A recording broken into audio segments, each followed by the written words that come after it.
Trade.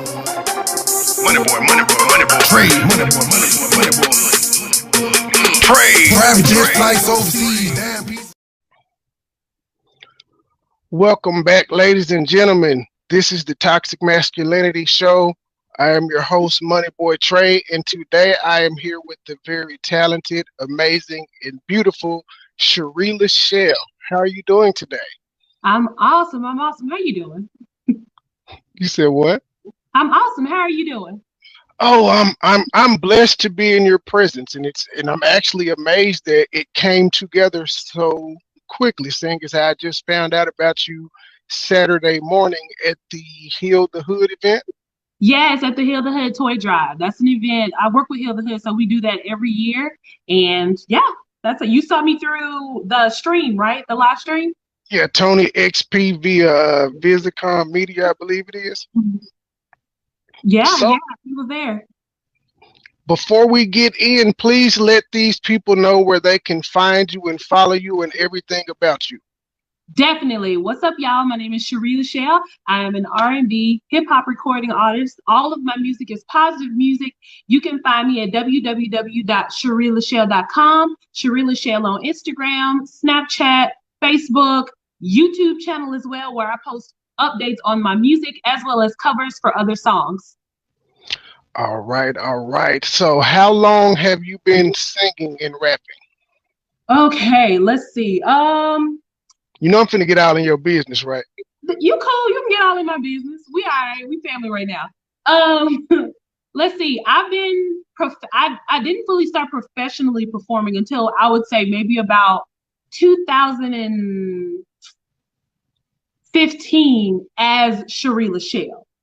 Sharie LaShell was the artist and the name that I decided to start on in 2015. Before then, I had myself under my real name, which is April Jones. I was performing just as that then. But yeah, it's been about a good 5 years now. So it's been a nice little ride. Before then, I was doing acting. I was doing musical theater. And of course, I still do acting in different movies and whatnot now, which a new project started at the beginning of the year. That's great. But other than that, I'm pretty much a little jack of all trades. You're all around entertainer, I see. That's what's up. So who was your motivation to begin singing? What artist inspires you? A combination of Michael Jackson and Sharie. I love the realness and that conscious music that Sharie produces. Then I love the performance nature that Michael Jackson has. I remember when I was little, they came out with a DVD of like all of Michael Jackson's number ones.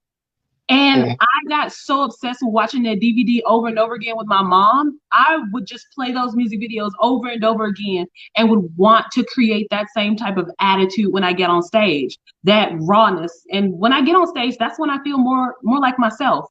I don't feel like I'm putting on a persona. I don't feel like I'm acting or like hiding who I am when I'm on stage. So. Okay, question. What I heard when you were performing, you said you said this is the song I wrote, and you came in. I like the song. I can't remember the name of it, but yes. Again, that was the song that made me be like, "Hey, dude, what is her name?" What was the name of that song, and was there something in particular that you were going through that inspired that song? Oh man, you get into the there was. So that song is called "Can't Breathe." That's a nice little R&B joint. It's inspired by those R&B hits where it's kind of like back in the 90s where you would have a lot of female artists that would make songs that were very confident, very strong. But it's kind of like I wanted to bring it into the 2020 year. So that song pretty much was inspired by the situation with a previous person that I was dating. And this is my thing. I am very confident in myself. I know who I am. I like who I am. But the thing about that is that confident women do intimidate a lot of men. This is something that I've learned. I'm an outspoken person. Look, don't make that face. I'm just saying. I'm not arrogant, not by a long shot. I'm not cocky. You meet me halfway, I meet you halfway. That's the type of person I've always been. But if certain women may call a man to meet a certain status or level, like if I'm up here, I want you to at least work your way to get up there with me. I'm not going to try to pressure you or any of that, but I need you to get up there with me. That intimidates some men. That song called Can't Breathe is pretty much talking about a situation with the previous guy where I had certain standards and I told him, hey, if you can try to meet these, I'm gonna work with you. He felt insecure in certain areas, so he started getting a little clingy, started getting a little obsessive, showing up in my house randomly, asking to check my phone. And I handed my phone to him with no issues. But these were his problems. So the thing about it was that he started to suffocate me. I started feeling like, yo, this is too much. Calm down. So that's how the song got produced. I can't breathe. Like I know who I am and I know what I have to offer, but I just need you to breathe. Like, let me breathe for a second, okay? Calm down. Do you mind singing the chorus for that song? Sure.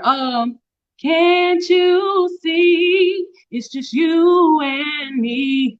I don't need no cage like a bird, let me free go. I can't sing if you wanna be together so happy. Then I need to chill, take a pill, cause with you I just can't breathe.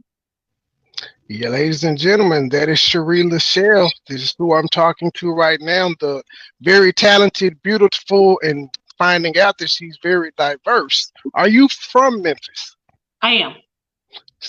Born and raised in Memphis. Yet another reason for y'all to go subscribe to her YouTube page at Sharie LaShell and all other social medias following that.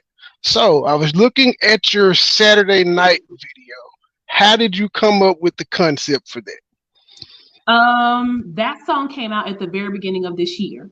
And the thing about it was that originally that was supposed to be a different type of concept where the song was talking about going out and having fun.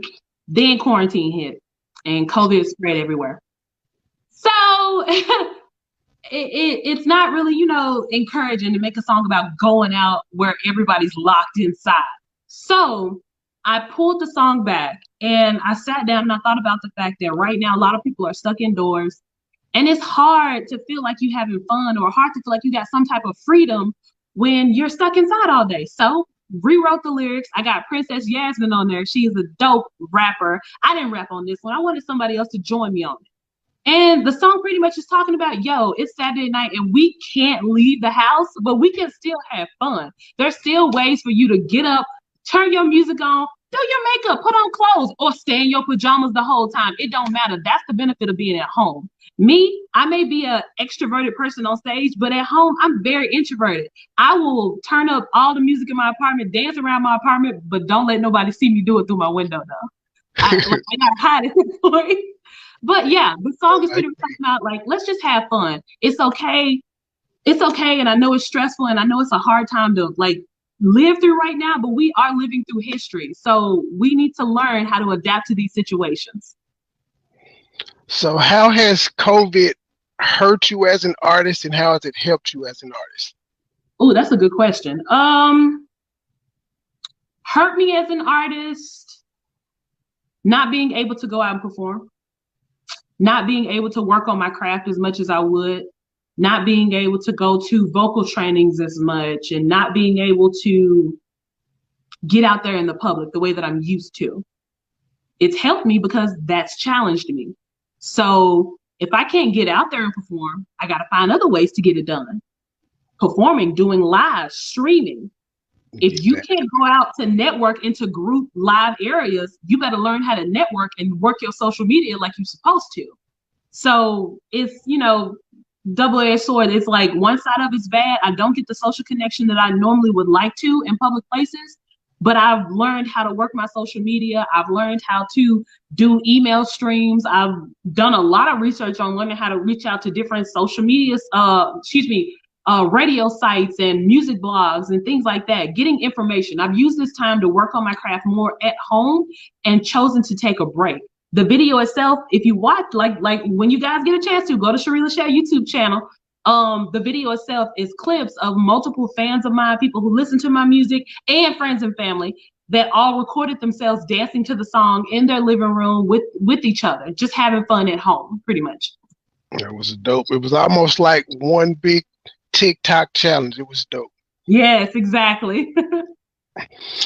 So, being in music, do you feel that it's important to write your own music, or are you a person that accepts ghostwriters? Because me personally, and K Michelle, don't kill me, but I don't think K Michelle is where I won't say want to be, because I don't know what her level of success is. What she's doing may be successful to her, but if I had to guess, she's not at where she should be, because she doesn't accept ghostwriters and all her songs sound the damn same. Don't kill me, Kay. I love you still. Don't kill me. I'm gonna say this much. I do think writing your own music is important. I think you should be open to receiving songs from other writers because that does give you some variety. That being said, I think a good artist learns how to create multiple sounds themselves. I've been a ghostwriter for different artists as well. And some of those songs have gotten pretty popular. Only thing is that I've written songs for R&B and hip hop artists. I've written soul, neo soul style songs. I've written a couple of rock songs as well as Christian gospel music. So I think it's important to learn how to create different sounds for yourself. So that way, not all your music sounds the same. Now I'm gonna say one thing. When it comes to K Michelle, love you, K. A lot of her subjects are the same. That's what I think K Michelle messes up at, is a lot of her content is the same. The lyrics are very familiar. Yes. It's the same thing that a lot of people got tired of with listening to Adele. A lot of her music was talking about who? The same dude that broke her heart, cheated on her, she cheated on him, they were in love, blase, blase. So I think it's you. Once again, like I said, it works for Future though. Somehow Future manages to thrive off of it. Man, look, I think it works okay for Future, but I even get tired of listening to Future sometimes. Same thing with Chris Brown. He a dope artist, crazy performer. Same thing, his music. I mean, you can only talk about how dope your cars are, how much money you got, and how good you is at sex only a few times. No, you got like 3 albums, not a few times. You got like 3 albums to talk about it. You got to turn it to Jay-Z and talk about artwork. Okay. You know what? One thing I can respect. I will respect the fact that Jay-Z does have different subjects, though. Most of the time, he is talking about how he's the coldest rapper in the game. Sometimes, other than that, he talks about having money. But I mean, a few of his songs be different. A few of them. Who is an artist that you would like to work with if you could work with anybody, alive or dead? If you could go in that machine and just say, boom, I want to work with this person. Oh man. That's a good question. Mine is Marvin Gaye.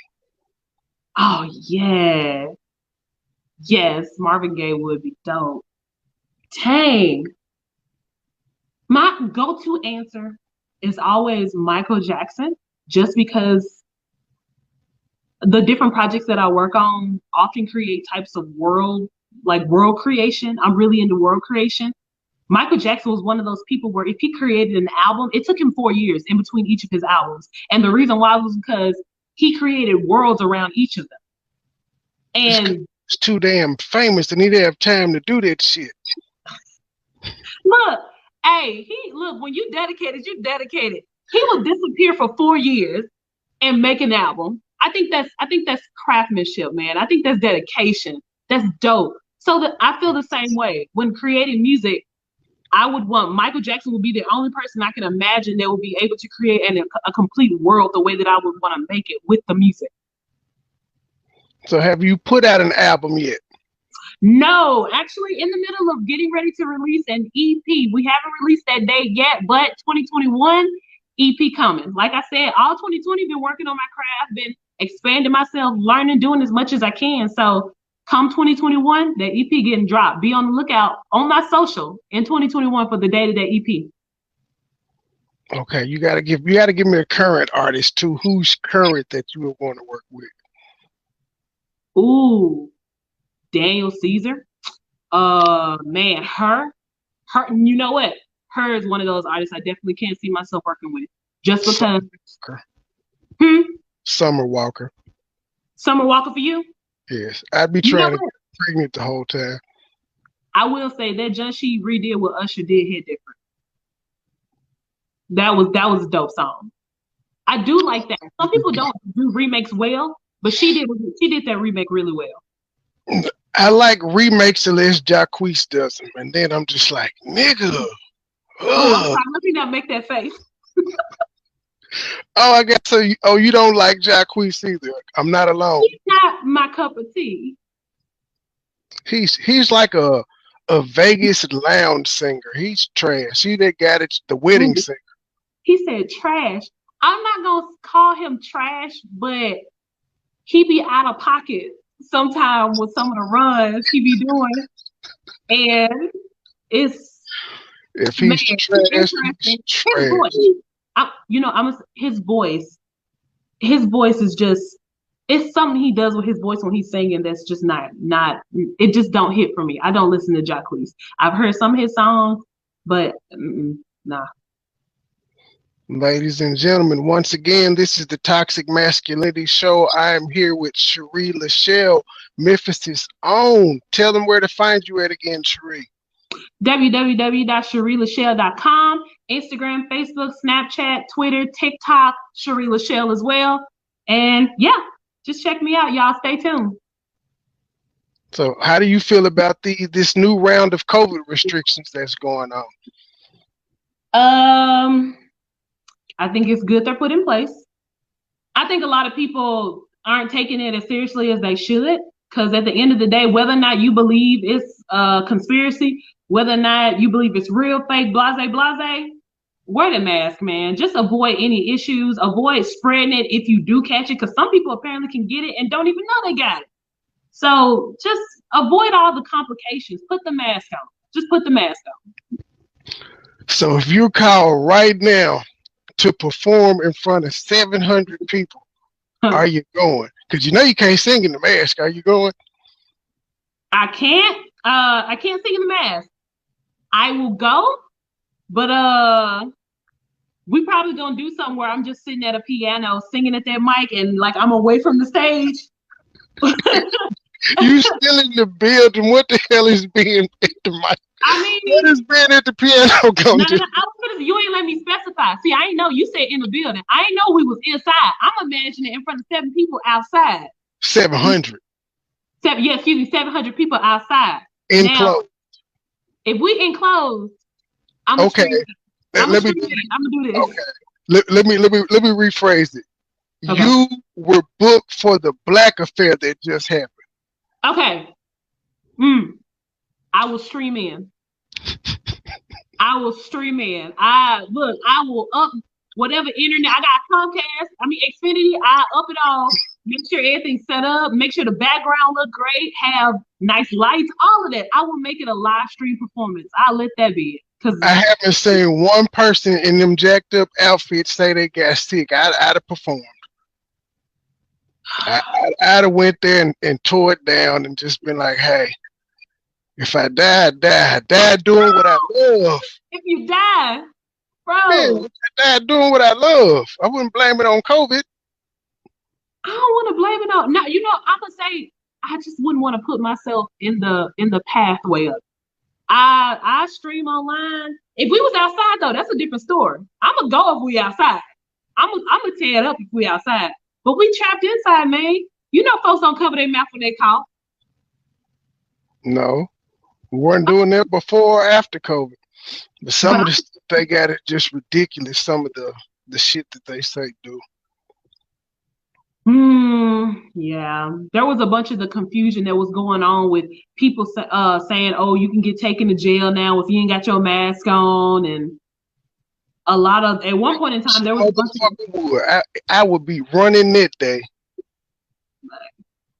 There was that one point in time where a lot of people were getting mad because a lot of Black people were getting picked up for not wearing their mask, or certain police officers were saying, "Oh, I can take you to jail because you ain't got your mask on." So then that was right around the time when George Floyd died. So that caused a whole nother surge of racial issues. It was crazy, man. And no mask wearing. Speaking of which, you've been in Memphis your whole life. Have you personally encountered any racism or any police misconduct or anything of the such?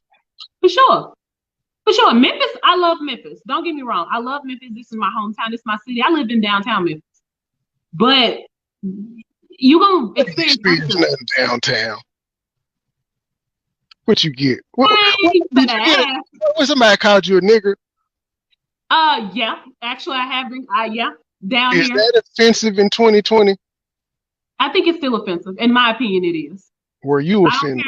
I mean, I know you got certain people nowadays in relationships where like they friends with white people and they be like, oh, you can say it, bro. You got the black card. You cool. Nah, bro. Say it to me. Say it to me. See what happens. Oh, why you go? Why? You know they do that just to trigger you. They know it means shit. They do it to trigger people.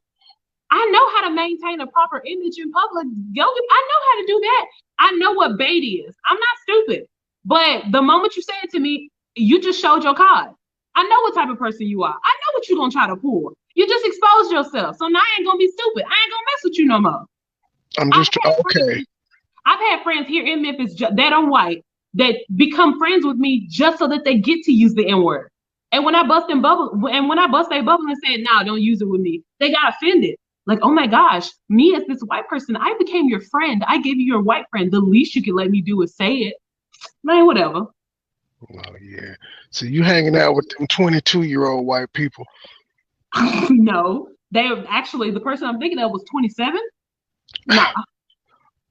Did you really just add 5 years to what I said? Look, you can learn a lot in 5 years. That's all I'm saying. That was such a woman's response. It was. You know what? Yes. I ain't even gonna comment. This is what we do on the Toxic Masculinity Show. We have healthy dialogue and debates and sometimes arguments. So come on with it. They expect nothing less. Look, I don't know why you feel that's a woman's response, but I disagree. That is not a woman's response. I feel like that's a sensible response. Come on now, you can learn a lot in 5 years. Some people don't learn nothing. Don't get me wrong. Some people stay ignorant all their life. But for the most part, I think most people at least learn 1 or 2 things in 5 years. I don't know though. If you white though, it's hard for you to admit that if you got white privilege or something. It's hard for some white people to admit that. I ask this all the time when people say it. What is white privilege to you? Explain white privilege. White privilege are the opportunities, the extensions, and the abilities that you have as a person of Caucasian. Well, I'm not even gonna say Caucasian because that's technically not theirs either.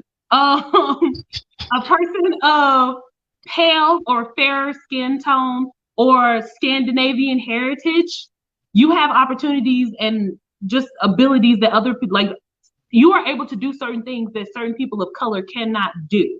Or white privilege being you have access to certain resources, or 9 times out of 10, your image is seen more. You have certain experiences, or you haven't experienced certain things that people of color have experienced.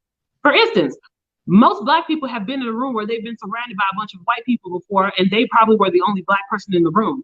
A lot of white people can't say they've experienced that. Now, do you think in 2020, where we call everything racist and we're demanding equality all across the board in these things, and we can get people fired and canceled, do you think Black privilege exists? Yes. I like you. At least you're honest. At least you're honest. Black privilege exists. I think light skin privilege exists. Everybody has a certain level of privilege where they exist. That's like light skin privilege. Like I have friends that are white, Latino. My second language is Spanish, so I got plenty of Spanish speaking friends. I will openly have these conversations with them, and I always encourage them to come and talk to me about this because I'm willing to talk to them. I have Black privilege as well as light skin privilege because I am light skinned.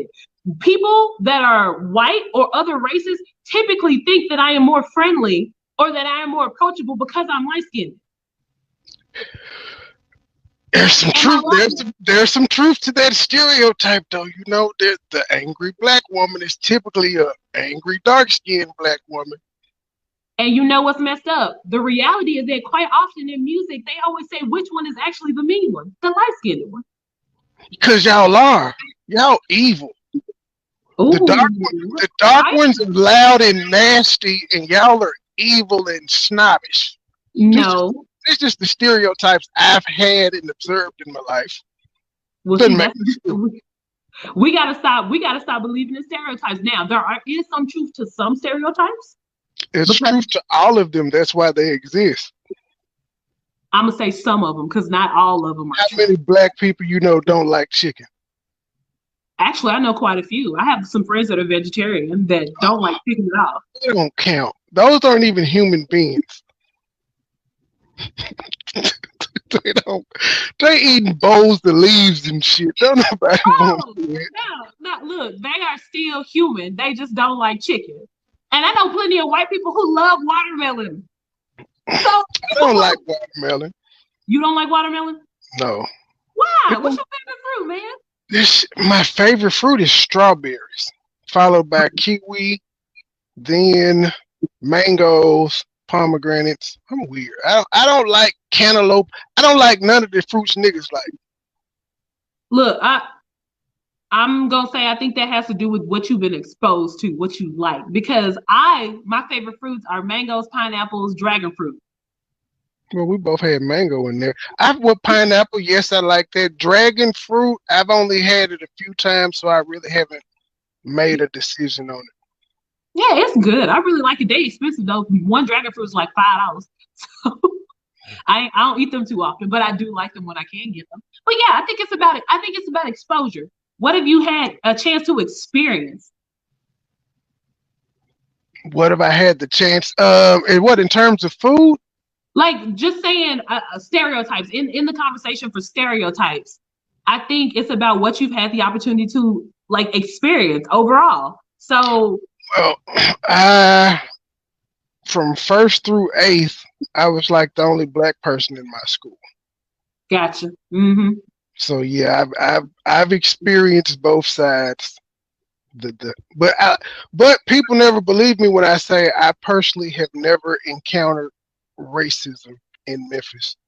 In fact, a lot of the shit me being able to go to Disney World and away to Camp Nebagaman for 2 months for the whole summer happened because of white people.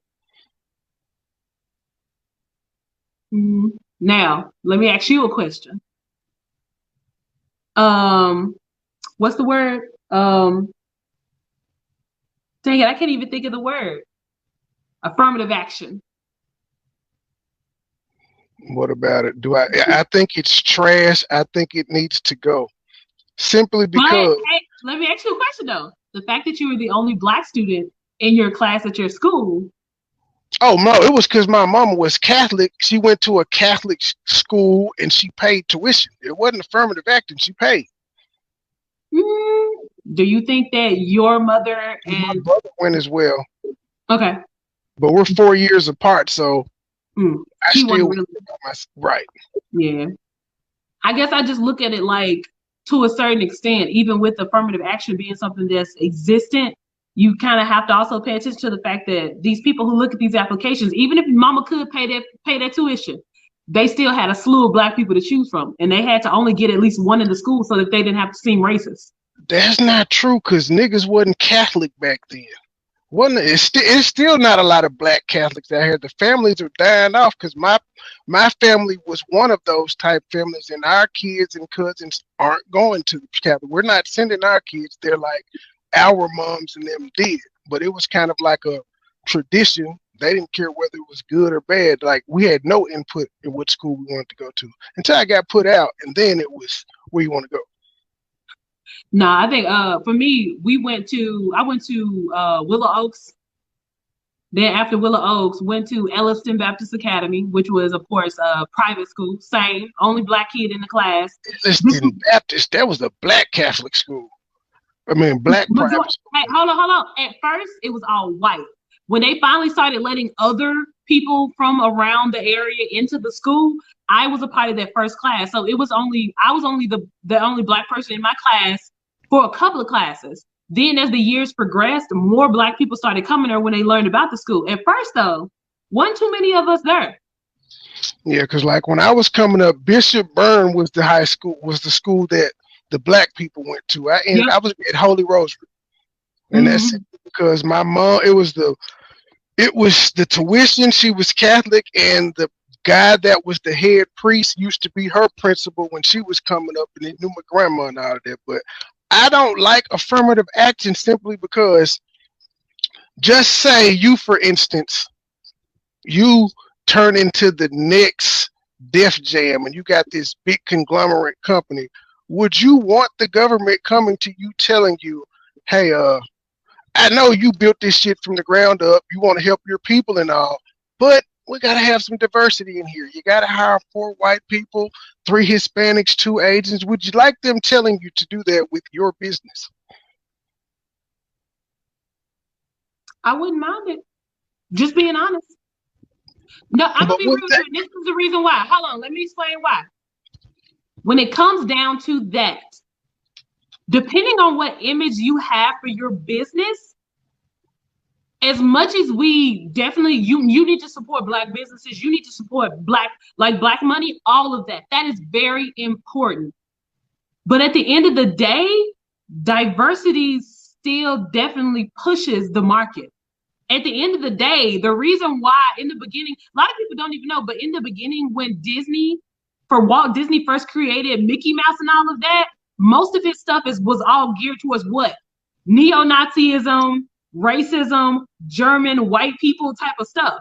Then, you say who? Hail Hydra. Exactly.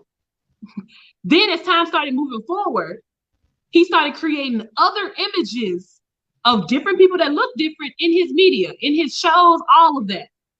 Then people started recognizing, wait a minute, if I want my little girl to like Disney, I need somebody at least to look like her on there. Then they started welcoming in other people of color in different areas. And then Disney expanded and it exploded into this huge beast that is so much bigger than what it used to be. But that didn't happen until they started adding in other color and faces on there. At the end of the day, it's okay to keep your values. It's okay to keep what you started with, but still recognize the fact that one small community is not going to build it. You're going to have to bring in other people who all understand and stand with what purpose and value you have with your business. You from Memphis, right? Yeah. What Korean store have you seen diversity and or affirmative action in? See, that's the only thing. When you say diversity, I don't see multiple colors. The hair shop. I ain't gonna lie, I don't. But they may have one Black girl at the register at the hair shop. Yeah, that's true. But see, that's the thing. They do it because they want to do it because they don't want to seem racist. That's the reason why they only had one Black person, because they don't want to seem racist. It isn't actual diversity. That's another part of this conversation, though. You got to look at fake diversity and real diversity. It's a big difference between the two. Break it down.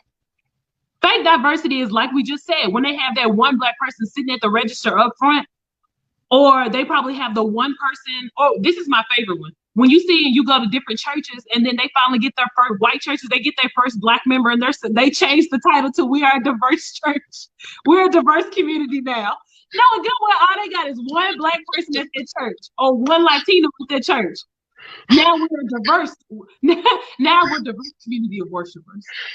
I don't think diversity is necessary, though, as long as you're not hurting people and you're not excluding them on purpose. I don't think it's necessary. I agree with you. It's for certain people in certain businesses, you do not have to push diversity, but just make sure you don't have any animosity. Make sure you ain't got no hate or ill will towards other communities with it. That's why I think some people mess up. If they do want to make an all Black business that supports all Black things and wants all Black employees, that is understandable, but also be aware with that is going to come consequences. You're going to have people that's going to call you out on it and going to say, why is it that you only want Black people at your businesses when back in the day y'all fought to have at least one Black person at a business where it was a bunch of white people? If you can do that, guess what? I can do that at my business too. Right. You're going to have consequences like that come up. It's But okay it to doesn't stand for happen. who you are. Huh?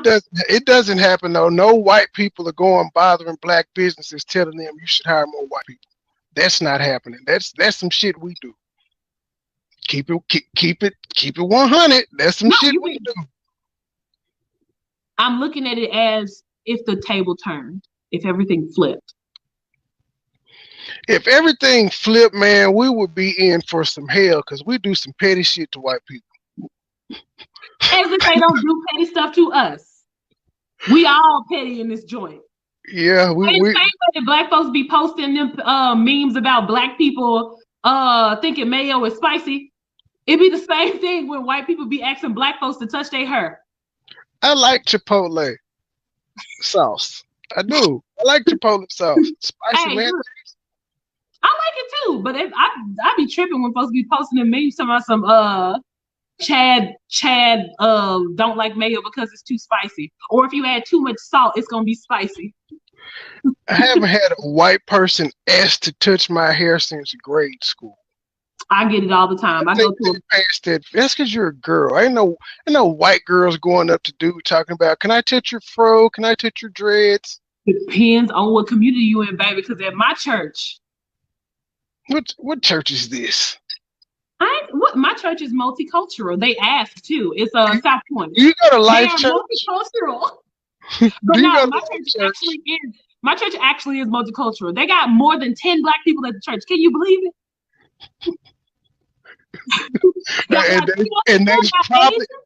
and they're probably having a meeting right now. Like, guys, we cannot take any more black members. We can't. Like, you know what? Enough. Look, they come and they go. I'm gonna say that much. At our church, I love it because the pastor says we ain't got memberships. You come, you show up. If you stop coming, that's on you. You know, at most black churches, what they do, they gotta have you come up in front of the whole audience, have you standing next to the pulpit. They have to indoctrinate you into the community. Get baptized. You gotta get baptized. Like, they make it a whole spiel. And then a year and a half later, when they stop coming, everybody get bitter and salty because they like, why you stop coming to the church? I thought you was our family. Hey. Ladies and gentlemen, this is the Toxic Masculinity Show. I'm here with Sharie LaShell. Let them know where they can find you at. You can find me at www.SharieLaShell.com. Sharie LaShell on all social media. SharieLaShell. Now, the highlight of your performance for me is when you said, here's a rap I wrote mid-performance, and then this dude with dreads just come out and just, how did you get that idea? I do that with all of my performances. Let me ask you something. You remember back in the day, Janet Jackson, when she was doing all her live performances, what's the one thing she did that had the whole audience going crazy? She always pulled one out of his mind man on that stage, and she performed for him, and he was on the stage crying, screaming, about to pass out. Like, that was performance. That was entertainment. Never a fat guy. And I noticed the guy you had looked like he was out of a Tyler Perry movie. Are you out here body shaming fat dudes? Can fat black men get some representation in your videos? That's all I'm saying. Absolutely, 100%. I think she's lying, y'all. I think she's lying. No, actually, I'm gonna tell you right now. Actually, I've had performances where I pulled the nice husky guy up on stage, skinny guys, all of them deserve to feel like they have a little attention from a nice looking woman. All of them deserve it. How many fat guys? How many fat guys? I would say last year in 2019, I would say out of 20 performances, probably 6 of them were all plus size. Man, it's just like a woman knocked that number down. You inflated. You inflated. You know it's about. I guarantee you. Some of them were white. Some of them were. One of them was Latino, but that's only because most of the communities I perform in were either mostly white communities or they were mostly black communities. Even though Spanish is my second language, that's a goal of mine, is to start performing in more Spanish-speaking communities. So. That's what's up. Where's the so where all have you performed outside of Memphis? Outside of Memphis, I performed in Florida. Of course, Nashville, Coldwater, went to Atlanta this past year. This year I was supposed to go to LA and New York, but that ended up not happening because of COVID. Let's see. New Orleans, did some work in New Orleans with some collaborations. Oh man. Of course, surrounding areas, Forest City, Arkansas, like a whole bunch of different places. Up north, Wisconsin, Milwaukee. Okay. How much for a record label to sign you? What would be your asking price for a record label to sign you? What would you be looking for in a deal? I ain't got no asking price. Let me remain an independent artist that's able to control my music, my image, what I put out. Well, even then, negotiations go. You said what? I said that's where negotiations go. If they're willing to give you that with a nice figure, you wouldn't consider it. So these are things that you have to consider. If they came to you with like 20 million, 2 albums, and you got the type of creative control that you want, would you not sign?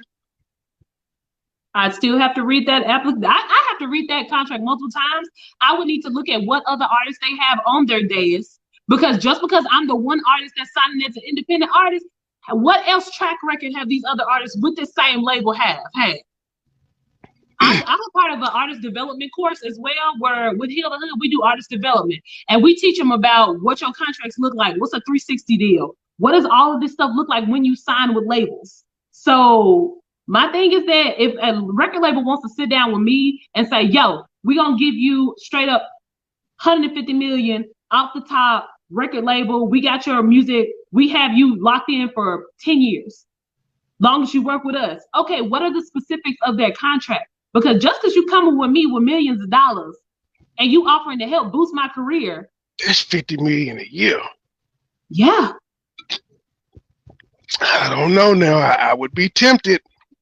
You know what? Temptation is real, but at the end of the day, I'm not going to sell my name for 50 million. In 2020, I can turn into an alter ego and turn that person into an artist as well. There are loopholes around everything. Man, no, because I you know what, the thing about it is that if I would sign that, everything would go by in such a blur. You would wake up 6 years later, a completely different person, not even knowing who you're looking at when you look in the mirror. I wouldn't trust that, man. No, man, it's just like you. You have a R&B persona, you have a rapping persona. They can sign the R&B persona, but you didn't sign my rap persona. Whatever your rap persona would be, they didn't sign that. Albums dropped independently. And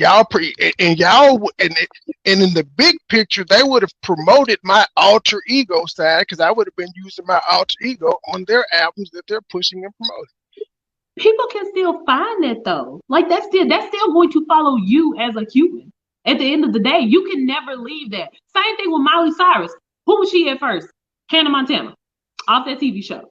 Then she tried to murder her persona by pursuing the rap career, and all of these rappers co-signed for her and said, oh yeah, she dope, got on her music, all of this. That lady was trash. That lady was trash. Look, I'm just gonna put my hands up on that one. Name her hit single. Name the Miley Cyrus hit single. You can name the Hannah Montana hit single, but you can't name the Miley Cyrus hit single. Miley Cyrus, yes you can. Wrecking Ball. Wrecking Ball got millions. Never heard of it. All I remember is the joint she did with Juicy J. And that was enough for me. And that was enough for me to be like, she's trash. I don't want to hear it. What now? Okay, you know what? I'm thinking about her music in general. Now, that is the only rap style song she came out with that got popular. But what I'm saying with that is that she still isn't able to completely escape that because all of that still followed who she was. So you telling me if somebody come to you right now and, oh, good question. If a record label come to you right now and say, hey, I'm going to sign you 50 million on the table for your rap artist persona, but we need you to be We need you to rep the LGBT community. Hands down, no question. You Absolutely have to be. not. That's because I disagree. But that's $50 million. But I disagree with what they want me to promote. So that would be against my terms and conditions. But you said that's $50 million though. It also depends on what, as you said, what it entails, what I negotiate. If that's in the negotiating, I'm like, yeah, I don't know about that one, buddy. Can we nix that? Can we get that off the table? But they said that's it. Either you sign or you walk. Well, then I have to walk then. You just walk. But see, that's all I'm saying. It's like one of the biggest things that's most important for me is character. So I'm like really, I try to remain the consistent person, the same person at all times. And if 3 years ago, I'm a Nicki Minaj style character, then 3 years later, all of a sudden, I'm this positive, nice R&B neo soul artist. That don't feel right to me. It's the same thing with K Michelle. What she tried to do? It's evolution, though. Huh? It's evolution. It happens. Evolution happens, but I never feel like evolution moving forward is good. But I never feel like you should like take a moment to just. I don't think that creating an image, a false image for money is going to be beneficial. It's okay to have a real evolution that moves you from one place to the next. But if you're signing a contract for a false evolution, a fake image for a few years so that you can get a few $1 million, come on now, man. No. Well, how do you think Juicy J has been able to stay relevant all this time? And the other members that came up through haven't been able to replicate the same success he had. This nigga went mainstream a few years ago with Miley Cyrus. Nobody else from that clique has been able to replicate that because he said, fuck it, I'ma evolve. I can't rap like the old looking for the chewing type shit. He had to get on the 2020 wave, the 2018 wave. I'm going to say when it came to Juicy J, I also think that had a lot to do with his business mindset. I agree. Being in the industry, I'm pretty sure you can agree, being in the industry is what? 10% talent, 90% business. He was smart when he made a lot of those tracks, when he wrote those lyrics, when he had them folks sign them contracts, he was smart. That's what kept him afloat. Not just knowing how to evolve or knowing who to work with. He was smart enough in knowing he needed to have his ducks in order so that when things do pop off, he wasn't going to get caught up in like being in a bad position. I agree. Like even David Banner has evolved in a certain sense. He now does conscious music, but more than rap. He's going around pretty much saying that the shit that he was rapping about is not the way to do it. So people could call that a contradiction, but he's doing what he feels is right in his evolution as a man. I'm going to say his new self contradicts his old self, but he isn't currently contradicting himself just because he, like you said, with evolution, who you used to be is no longer who you are now. So if you're a new person in music, in a real evolution, then, you know, he's valid in what he's saying. He letting folks know, hey, what I used to do, that, no, this is what it is right now. Pay attention to this right now. How many volumes of Hidden Colors have you watched? Volumes of who? Hidden Colors have you watched? None. Oh, okay. Do you consider yourself pro-black? Yes. I used to be all pro-black, in and out, the brother man, know everything, being able to spit it to you every year, up and down, inside and out. Had a strong dislike for a lot of things. I was always Martin Luther King. I did coincide with a few of Malcolm X points, Shirley Chisholm and all of them out there, but I'm gonna say as time has progressed, I've even seen some flaws in our own community that I can't even support. So I think now I'm mostly pro-God, pro-Jesus, and just pro-human. Learning not to be an idiot with what you got. Because there's even some stuff our folks do that you and I both can say are idiotic. I say it all the time, and I get crucified for it, but hey, it is what it is. That? You say that and people crucify you for it? Yeah, absolutely. You know what? What kills me? That is why the name of my show is the Toxic Masculinity Show, because it seems like anything that has to do with being a man, especially a black man, is deemed toxic. So I said, you know what? If me being a man and saying what is right is toxic, well, damn it, I'm a toxic masculinity's mother freaker. I'm going to say this much. This world we live in nowadays, number one, everybody's looking to be validated by something, which is an issue with a lot of our black folks in our community. We want to be validated so badly for our skin tone that we let certain things pass that shouldn't. Always using this for the culture phrase. And at the end of the day, you actually destroying the culture. That's a whole different conversation. And then when it comes to the whole toxic masculinity thing, you got to look at people's motives, their reasons for why they pushing certain things. There's nothing wrong with being a masculine man that stands for certain masculine attributes. Like there's this whole idea now that people want to say a man that chooses to be the breadwinner or a man that chooses to stand on a certain position. For instance, as a man, me being a Christian woman, as a man, you were made in the image of God. You are the head of the household. Some people want to say calling yourself the head of the household is a toxic masculinity trait. I don't think so. I don't think so. Not at all. I think a lot of women nowadays are experiencing toxic femininity, where they are. Unfortunately, have you ever heard it? No, I haven't, and I'm shaking my head because I know you're right. It's true. Toxic femininity is not a phrase, but it should be. But at the end of the day, it comes down to the fact that whatever side is choosing to try to force their views upon other people have not truly sat down and understood what it meant to live in that experience. For instance, there are toxic Christians out there.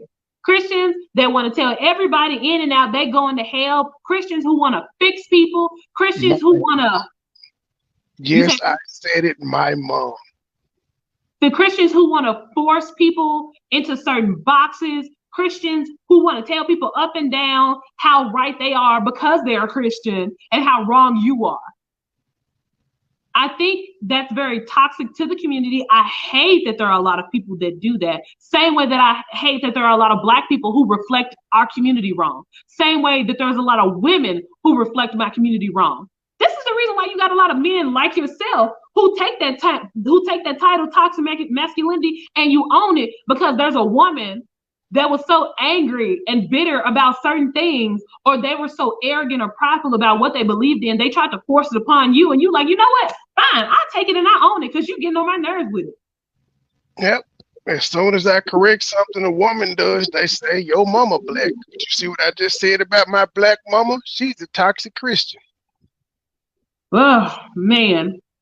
That's, yeah. It's always interesting to me when you have, because I've gotten into conversations with a lot of these toxic Christians before. A lot of them definitely do try to force people or try to fix people. The purpose of Christianity is not to fix people. It's just to straight up love people, point them to Jesus, keep it moving. My goal is to not tell you everything that is wrong with you. That is where a lot of Christians mess up. They try to tell you, well, you do this, you smoke too much, you curse too much, you're going to hell for all of it. You're wrong. Do you hear me? You're going to hell. When at the end of the day, I have friends that are atheists. I have friends that are LGBTQ.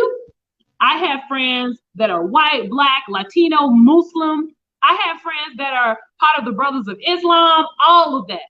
But at the end of the day, as long as you maintain a consistency with what you believe, you stand on that with the confidence and the strength that you know you need to have for Jesus, let them live their life.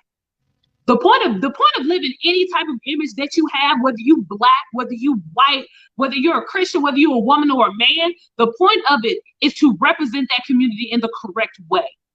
But some of us let our own emotions get in the way, and that's when we mess up.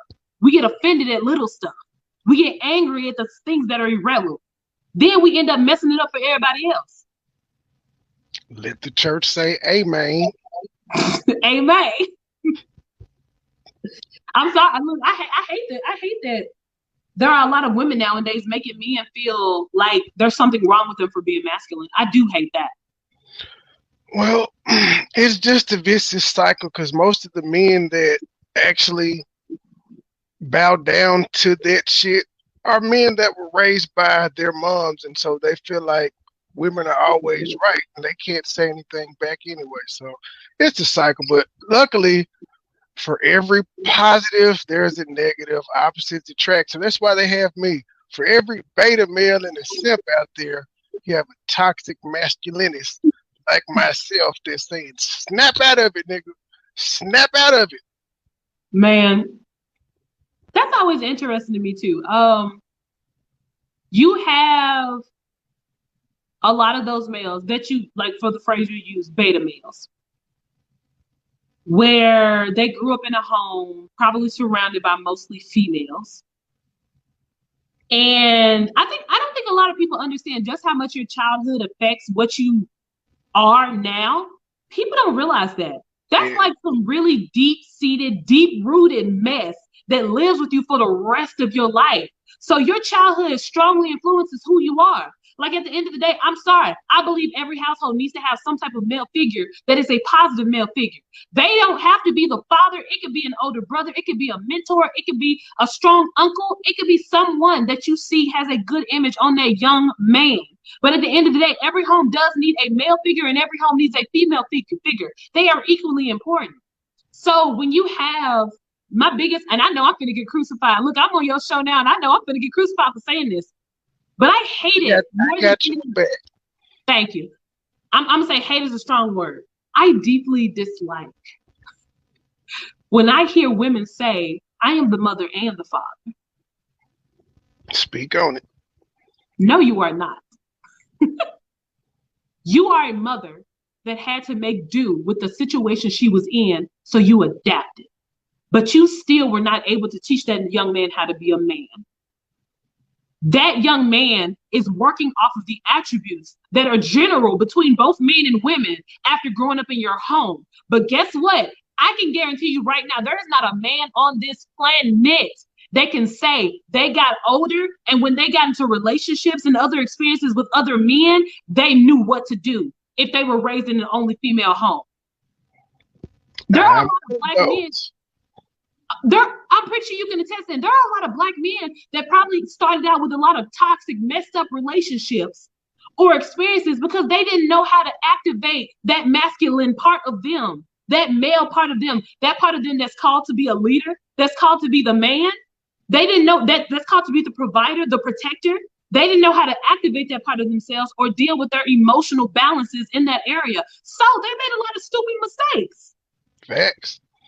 So sometimes the women don't realize how they're emasculating their young sons with the way they talk to them and they treat them. Yep. If he is a young king, treat him like a young king. Same thing for my fathers who got daughters out here. If she is a young queen, treat her like a young queen. Treat her. I don't know about king and queen stuff, but if they're young children, treat them. What I'm saying is, if they are someone that you are raising up into that stature, you are raising them up to be a reflection of you. You are raising them up to carry on attributes that are either better than the ones that you have or the ones that you have that you want to carry on in them. So at the end of the day, you need to make sure you reflect that in them, feed that into them. I grew up in a household where my mother was very angry. Very angry. She's a different person now, praise the Lord. She's changed. But back then, she was a completely different person. I grew up being this person that was angry, being this person that was bitter. I had no reasons to be bitter, but I was bitter because she showed it in me at a young age. You people don't realize that stuff reflects onto your kids. So if I'm a mother and I'm constantly telling my child, shut up, you stupid, you just like your father, you never gonna be nothing, you nasty, you don't know how to work, then guess what? You tell that child that enough times, they believe it. They believe it. It's gonna be stuck in there. Then on top of that on top of generational curses, oh man, we talking some real dark stuff then. Facts. And what bothers me is every time I try to have these conversations with my mom, she refuses to own up to anything. And I'm like, I'm not blaming you, but we are both adults. Can we actually talk about this? And you now can understand why I parent the way that I do now. They will not own up to shit. You know, that comes from the root of our old back in the day houses where our parents would be like, what happens in this house stays in this house. And then if there's an issue, we not gonna talk about it. It's what I say goes. And then if you got anything to say from it, you better just suck it up and hold it in. That comes from that. That's how molesters. That's how the molesters and rapers are able to stay around and come around to all the Thanksgivings 20 years later, after he done had 4 or 5 victims. That is so trash. But they won't even admit to that. No, because they are embarrassed and they don't want to talk about it out loud, and they feel like a lot of what the true issue for a lot of that is a lot of parents don't want to sit down and admit that, hey, I messed up, I made this mistake with you, and I should not have. I'm sorry, and I'm trying to learn. They don't want to say that. Everybody has this concept in their brain where they say, I'm grown. And the concept of saying you grown means you can't learn anything. So when you got a parent saying constantly, I'm grown, then they think, oh, you know what? You can't teach me nothing. You a child. You can't teach me a single thing. When in reality, man, if some of these kids could honestly tell their parents off, like actually speak to their parents the way that they wish they could, I think a lot of relationships between children and parents would be a lot better. Ladies and gentlemen, this is the lovely Sharie LaShell, and I am liking you more and more. It just imagine all of this started off me seeing a 3-minute performance of you from a third party. Yeah. I'm gonna have to bring you back one of these days to debate my topic of women deserve 95% of the blame for the issues in the Black community. I just want you to know I am 2-0 on this topic.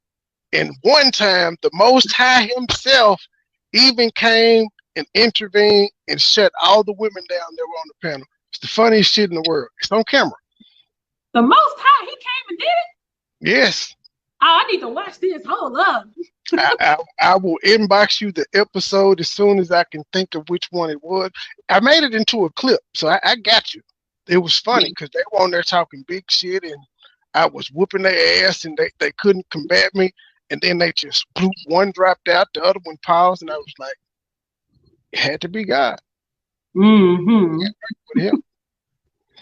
Look, I look forward to that conversation because you might end up being 2-1. Well, hey, I do not mind getting thrashed if I can learn something, but everything goes back to the woman. I'm going to take it back to biblical times. We could start there and just jump through history and everything you get. I'm like, it's true, but men hold 5% of the responsibility on that end.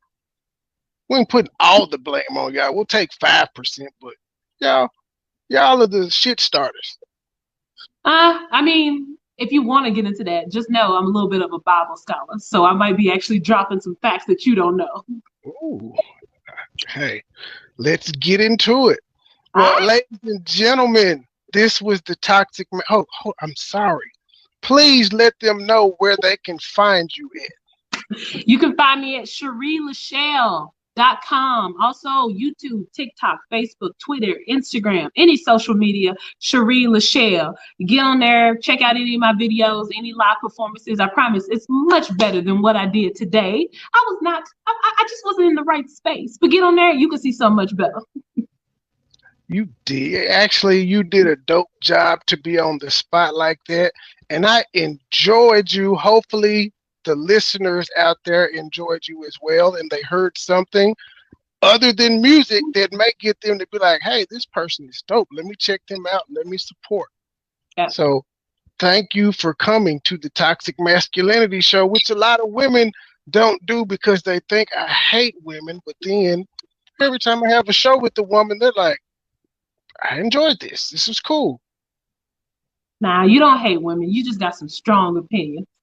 Yeah, and as I tell them, I meet disrespect with disrespect. As long as everybody's respectful, I'm respectful. I feel that. I ain't gonna disrespect you. Like, there's no need to. Right. Even if there's something said that a person disagrees with, there's no reason to disrespect them. We're adults out here, and then we wonder why our kids are so trash, and we talk about the younger generation. Look what we're doing. Yeah. Yeah. We wonder why they hate each other so much, and yeah, we're at each other necks all the time. Yeah.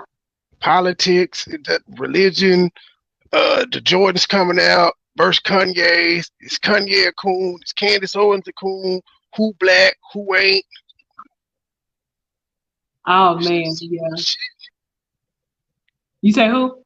I said it's just so much shit, and that's what I talk about. I point the magnifying glass at us as a people all the time, and I like to use myself as examples of I fucked up. This ain't right. And I don't want anybody else to go through what I went through, so I have no problem saying that I fucked up. I have no problem telling my kids that I fucked up. So hopefully they would be like, okay, well, it's okay to admit your mistakes, and I don't want to go through the same thing that this guy went through. I feel that. That's the same thing I do.